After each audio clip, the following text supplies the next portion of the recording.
jemi në stadiumin Dubocica, stadiumi i qytetit Leskovac, që është rreth 50 minuta larg apo 60 minuta, një orë mund të themi, nga qyteti i Nishit, ku zbriti sot ekipi kombëtar dhe tash ndodhet në stadium për stërvitjen e ndeshjes së nesërme për eliminatorët e kampionatit botëror 2026 në Amerikën e Veriut.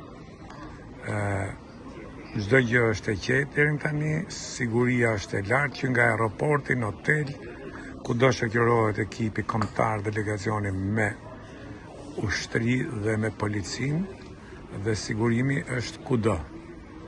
Çdo gjë po vazhdon në mënyrë të qetë.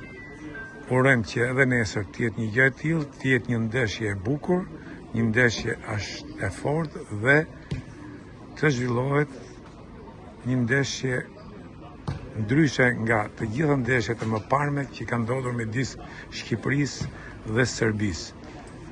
Po ashtu urojmë që ekipi shqiptar sigurisht duhet të jetë fitues nesër. Le të shikojmë nesër ndeshjen.